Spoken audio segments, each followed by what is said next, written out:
kind of freaky, folks. When you see that sort of stuff, you can see how long they've had this plan in the making. World Economic Forum rolling out their whole plan to restructure the world, the Great Reset that we need to combat this terrible crisis and the terrible state of police brutality that we find ourselves in. Everything that these people who run the World Economic Forum have done, and now they're offering us their solution, which is to basically lock everybody into a smart prison.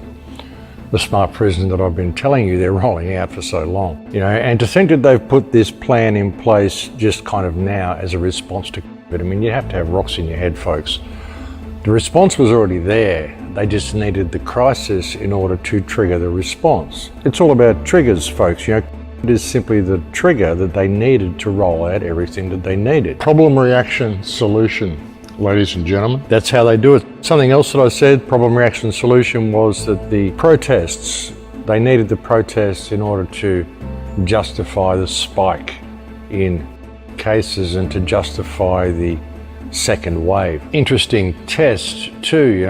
We know that these tests don't work. They even say that if you test negative, it may not really mean negative.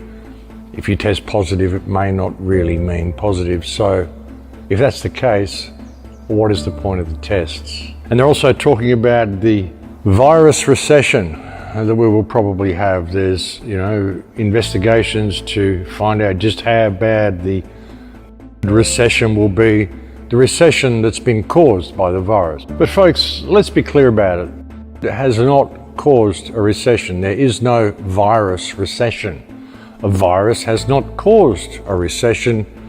The recession that is coming has been caused by the politicians in their response to the virus. The economy was due to collapse, folks. We've been talking about it for years. This economy cannot last. It has to go down. We've been talking about it for so long, and we could see it coming.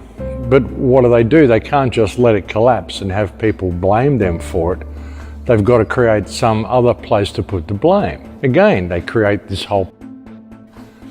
Then we have their response, which is to shut the world down, do everything they've done, and they can blame the virus. But it hasn't been the virus.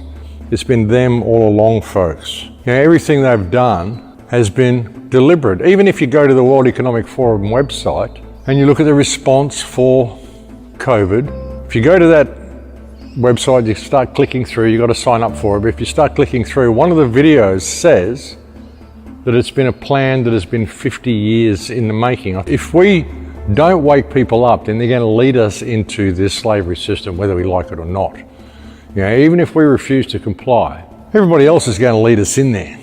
That's the problem. That's the problem with what we're facing here, folks. We're at a really important time here. We really are. And now is the time for everybody to realize that, there's a war being waged against us. And we have a lot of tools that we can use to fight this war, and we can fight on the digital battlefield. Hit Twitter, hit Facebook, hit everywhere you can. Do everything you can to get the word out to people, folks, because there's nothing more important than this issue. Our whole world is changing. It's not going to go back. We're at a time in history where we find ourselves on the front line, all of us. We're on the front line here, folks. That's the thing. A lot of people just don't realise. World War III has already started.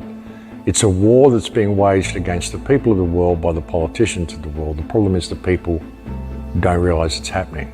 This response to this social isolation, this removal of even our oxygen, we're not wearing masks. This is such bullshit, folks. Like I said, it's complete bullshit. Everything they're doing to us is to make us sick, folks. And that will be your second wave. The second wave will be fear and paranoia driven more than anything else. The first wave is fear and paranoia driven. How can they even have a second wave? There wasn't a first wave. There hasn't ever been a pandemic. It's all been about this legislation. It's all been about this police state. The whole thing, ladies and gentlemen, these parasitic morons that we have masquerading as government. What matters is that we realise what's happening, and we realise the steps we need to take to get ourselves out of what's happening. The steps we need to take to find freedom again.